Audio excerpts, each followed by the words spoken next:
Bonjour les amis, j'espère que vous allez bien. Moi c'est Electron et derrière moi, en avant-première, là ici dans le carton qui est là, oui, on est chez Happy Run et j'ai la grosse banane parce que c'est le HR G60. On est les premiers à l'essayer.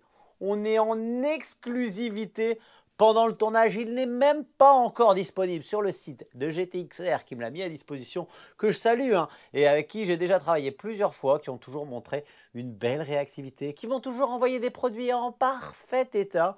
C'est un site que je recommande. C'est un site qui nous donne la chance de pouvoir découvrir un fat bike avec un beau look, avec une belle autonomie. On a même des flancs pas tout à fait blancs, ils sont plutôt crème, assortis à la selle. Bref, on va encore se régaler aujourd'hui avec une nouvelle découverte. La vidéo va se passer comme ceci. Dans un premier temps et très rapidement, nous allons ouvrir le carton pour voir ce qui se passe à l'intérieur et les accessoires que je vais pouvoir trouver avec mon gros beau fat bike. Ensuite, on sort le vélo pour regarder son degré de finition. C'est un cadre bien ajouré. Il est presque fluide, il paraît si léger, mais il ne l'est pas parce qu'il emmène un moteur puissant et une bonne batterie. D'ailleurs, ce G60 n'aura aucun secret pour vous parce que je vais vous faire le tour de toutes les spécificités. Et puis après, j'emmènerai rider pour tester son accélération, son freinage, pour connaître un petit peu sa tenue de route, pour faire un bilan des plus et des moins que je vais trouver sur ce vélo. Mais avant que la vidéo ne commence, il y a une chose à faire. Regardez. Faut me donner de la force les copains. Oui, comment? C'est tout simple, ça vous coûte rien. Vous allez chercher là le petit bouton s'abonner et vous cliquez. Si vous voulez par contre une alerte à chaque fois que je sors une nouvelle vidéo, parce qu'on passe toujours des bons moments, vous pouvez aussi activer la petite cloche. Moi de mon côté, j'envoie le très court générique et je vous reprends le nez dans le carton. Allez, ouverture de ce dernier, et on voit même pas le bike. Il est parfaitement emballé dans un sarcophage de polystyrène. Je retire le polystyrène et j'attrape le carton d'accessoires qui renferme une notice. Cette dernière est très complète, mais en anglais. Va falloir que je m'y mette un de ces quatre. On a un jeu de pédales pliantes, s'il vous plaît. Ça, c'est top parce que quand vous n'avez pas beaucoup de place, hop, vous avez 100 en moins qui dépassent de chaque côté du bike. Une trousse à outils avec quelques outils pas chers. Une clé pour la batterie, une clé pour le commutateur d'allumage. On a aussi un disque. D'ailleurs, ce sera un disque en 160 mm qui va être à placer sur cette roue avant. Regardez comme c'est beau. Roue à rayon, flanc crème. On est sur du 20 pouces avec une structure clairement typée tout terrain. 4 de large, c'est très large, c'est très beau. On continue. On a aussi l'axe de la roue avant. D'ailleurs, vous avez des petits ressorts et des rondelles. Rondelles, c'est une de chaque côté. Et les ressorts, le côté le plus fin vers l'intérieur. Du coup, petit tour de magie habituel, carton transformé en vélo. D'ailleurs, le vélo, on commence déjà à bien comprendre son état d'esprit, un petit peu à l'ancienne, on est un peu old school. C'est les flancs blancs qui donnent un sacré style. On commence à voir un petit peu le rayonnage qui est très joli. On est sur du cadre acier.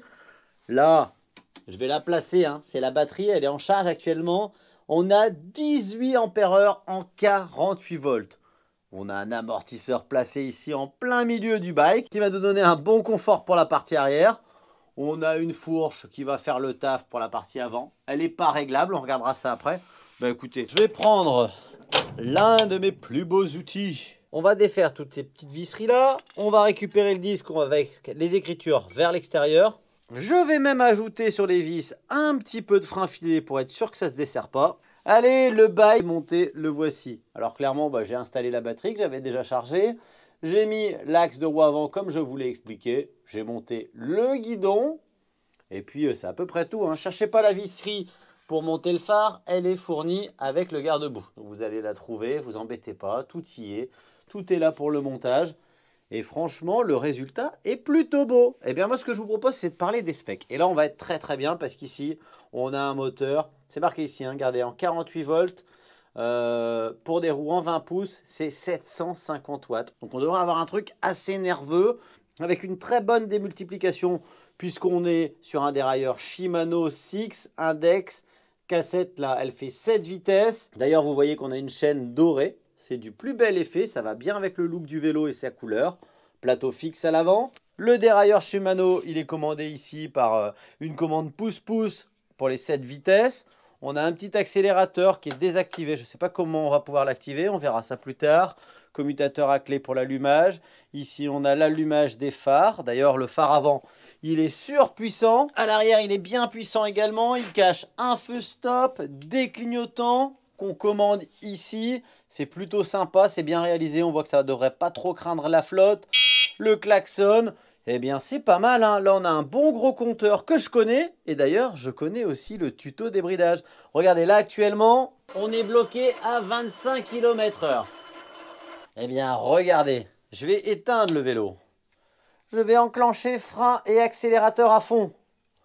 Redémarrer le vélo. Ici, je vais avoir des codes erreurs, forcément, puisque tout est enclenché. Voilà, on attend que ça se calme. On lâche tout. Et on fait le test VMAX, roue levée, bim, on a une fusée qui va dépasser les... Ah, on est en mode 2. Et là, on a une fusée qui dépasse les 50 km/h. Allez, un petit coup de frein, on la repose. Donc là, vous avez le tuto débridage. Si vous débridez votre vélo, vous n'aurez plus le droit de rouler avec sur les routes ouvertes à la circulation. Donc je vais le rebloquer à 25 pour le test route. On va continuer avec les specs, hein. On a une très grosse batterie. Elle est bien parce qu'elle est amovible. On peut l'allumer et l'éteindre ici. Là, c'est le connectique de charge.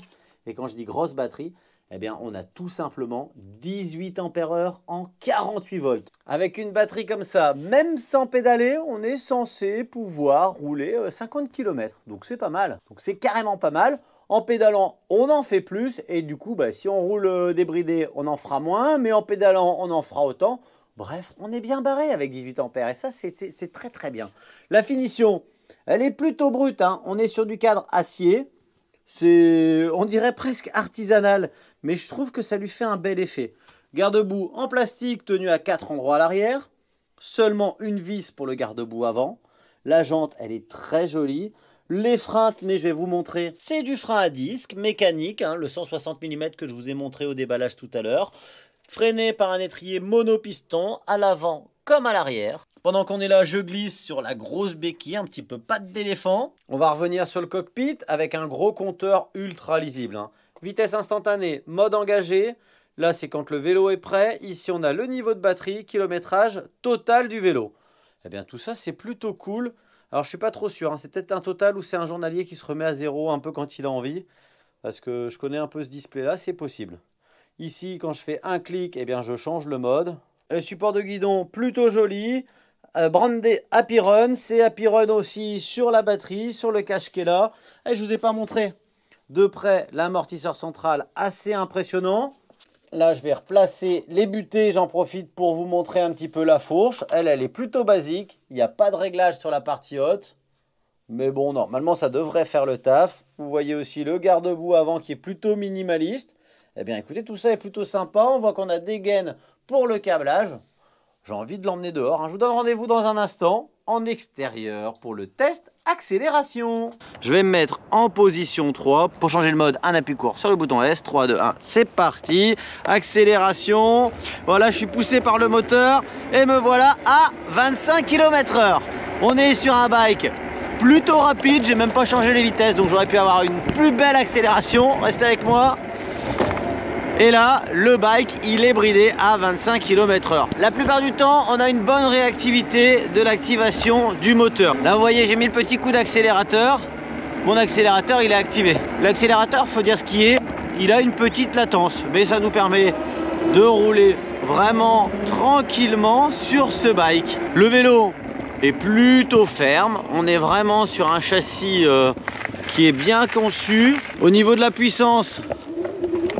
Hop, j'ai fait un petit démarrage à 0 km/h, je monte une butte très facilement. Donc vous pourrez bien entendu monter n'importe quel pont, n'importe quel faux plat. Je pense jusque 15%, ça posera pas de problème. Réalisation du châssis, la bordure qui va bien. On a la chaîne qui claque, le châssis ça bouge pas. Le garde-boue avant, il est fixé sur un seul point, mais il bouge pas trop non plus. En tout cas sur route c'est agréable. La partie cycle est plutôt cool. Le vélo n'est ni grand ni petit. Je suis 1m73, moi je me positionne pile poil au milieu de la selle et mon guidon il est pile poil au milieu. Je pourrais avancer le guidon, le reculer, je pourrais reculer mon cul sur la selle aussi et du coup être beaucoup plus grand. Je pense que c'est un vélo qui va pouvoir convenir à partir d'1m60 puisqu'on a vraiment bien les pieds par terre jusqu'à 1m95 environ. Alors j'ai bien serré les vis du guidon parce qu'on a vraiment un beau porte-à-faux avec ce guidon qui fait comme ça un petit peu corne. Les poignées semi-ergonomiques, ça donne un peu de confort mais on n'en a pas besoin parce qu'on est vraiment assis, regardez, sur les fesses. On n'est pas du tout tiré, poussé sur le guidon, on n'est pas trop vers l'avant, sauf si on recule les fesses, mais franchement c'est sympa. J'ai vraiment deux vélos en fait. Quand j'ai les fesses en arrière, j'ai l'impression d'être sur un chopper en mode vraiment très détendu. Et quand j'ai les fesses en avant, eh bien, j'ai la sensation d'être sur un vélo de ville, bien droit, un peu comme un i là sur le vélo de ma grand-mère. Alors là je suis sur une portion où il y a beaucoup de racines, où le sol il est vraiment très abîmé. Et clairement le vélo est confortable, la selle est un peu dure. Les suspensions, on sent que c'est tout neuf, c'est plutôt ferme, mais ça fait carrément le taf. Alors en fait je vous dis une connerie pour l'accélérateur. Alors l'accélérateur, en fait l'accélérateur ne fonctionne que quand on est en train de rouler avec le vélo, un peu comme sur les trottinettes. Dès que vous avez dépassé 3-4 km/h, vous avez l'option accélérateur. En vrai, le compteur, il a toujours une petite latence. Vous verrez que si vous vous arrêtez un petit instant, moins de 3-4 secondes, il va rester à 10-5 km/h. Et du coup, ça vous permet de marquer un petit temps d'arrêt. Regardez, je pose le pied par terre et de redémarrer avec l'accélérateur. Maintenant, si votre compteur repasse à 0 km/h, l'accélérateur, il est désactivé. Bon, ça permet qu'il n'y ait pas d'accident, qu'il n'y ait personne qui vienne tirer l'accélérateur alors que le vélo est démarré. Voilà, c'est comme ça, c'est bien, pas bien, j'en sais rien. Honnêtement, il faut pédaler un tout petit peu pour démarrer, puis après on se la coule douce. Ça permet de faire un peu d'économie d'énergie, puisque c'est les démarrages qui consomment le plus. Au niveau de l'énergie et de l'autonomie, je vous ai dit on a 18 ampères-heure. Et avec ça, eh bien, on fera largement les 60 km avec ce bike sans aucun problème. Alors on va faire le test de freinage. Je ne vais pas emmener ce vélo faire du tout-terrain, peut-être un peu de chemin, mais sans plus. Parce que franchement il est ferme et il est clairement typé pour la route. Alors pour le freinage on est à 25 km/h, 3, 2, 1. Oh, ça freine bien avec des freins tout neufs. On va voir combien. 1, 2, 3, 3,90 m. On est sur un freinage efficace, c'est pas du freinage de compétition. On est en frein mécanique, c'est-à-dire transmission par câble. Du coup voilà, on a un petit peu de mollesse mais pas tant que ça, franchement au niveau des câbles ça tape bien dans le freinage. Je sais pas si vous vous rendez compte mais j'ai la fourche qui plante assez fortement et j'ai un freinage, résultat du freinage très correct. Alors le petit truc, la petite particularité c'est que voilà, les 7 vitesses font bien leur taf. On va pouvoir emmener le vélo débridé en continuant à pédaler, un peu vite forcément, jusque 40 km/h. La VMAX elle est à 45 km/h. Là on mouline clairement, mais on peut se laisser aussi emmener par l'accélérateur. Par contre, eh bien, cette bonne démultiplication, elle va vous obliger à penser quand vous vous arrêtez, à redescendre vite la vitesse sur le mode 1 pour pouvoir redémarrer sans trop galérer. Là vous voyez, j'ai un bon démarrage et en plus eh ben, je peux aussi appuyer sur l'accélérateur. Je vais l'emmener dans un chemin là tout de suite.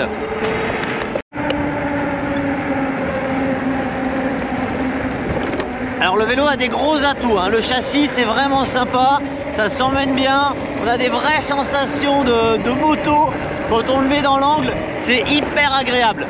Par contre, si vous roulez débridé avec ce vélo, va peut-être falloir penser à passer sur des freins hydrauliques un peu plus puissants. C'est vrai que quand il est lancé à 45 km/h, en tout cas avec ses freins neufs, voilà, il manque un petit peu de puissance dans le freinage.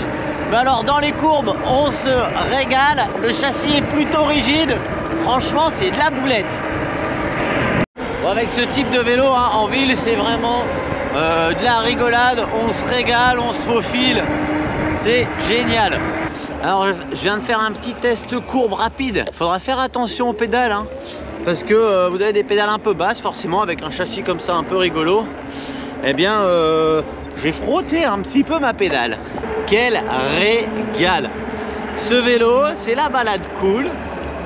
C'est franchement sympa. Du coup, j'en ai profité pour faire mon petit tour en centre-ville. On va aller faire les petites courses pour dire bonjour aux copains. Comme d'habitude, j'aime bien emmener les véhicules là où ils sont le plus performants. Eh bien, la top performance de ce bike, c'est clairement son petit look sympa, le fait de se balader en mode cool, un petit peu visible, hein. Franchement il attire l'attention, il est vraiment très beau. Je trouve ça plutôt cool de pouvoir se promener, se garer n'importe où en silence et puis de se prendre un petit café par exemple en centre-ville. C'est ce que je vais faire là maintenant tout de suite, mais avant on va passer au bilan. Et le bilan il va être top, hein. Cet Happy Run il est vraiment sympa. J'arrête pas de parler de ces flancs blancs, mais franchement, regardez-moi ce look de dingue là. On est là, on se promène en centre-ville. On pourrait faire un micro-trottoir, hein, mais je suis certain que ce bike, eh ben, il aurait la cote ici. On est à Lille, en plein centre-ville. Et franchement, je trouve ça vraiment sympa. Pour le prix, je vous l'affiche ici parce que là, à l'heure actuelle, il est même pas encore en vente. C'est GTXR qui me l'a mis à disposition, cette pré-série. En même temps, c'est déjà la série, hein, mais l'ouverture du bal, il va être simultané à la mise en ligne de cette vidéo.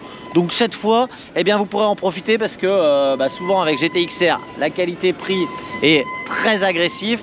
Ce qui fait qu'en fait, quand on met en ligne une vidéo, dans les quelques temps, c'est rupture de stock. Donc voilà, là cette fois, vous aurez le lien actif. Tant qu'il y en aura, hein, parce que ça part vite avec eux. Sur ce bike, je vous rappelle, hein, les grosses specs principales, 750 watts dans la roue arrière, la batterie de 18 ampères-heure, on tourne en 48 volts, on a un look de fou. Et bien comme d'habitude, hein, je vous invite à foncer vous abonner, activer la petite cloche, mettre un max de commentaires pour faire pousser cette vidéo. À bientôt les amis et surtout, bon ride.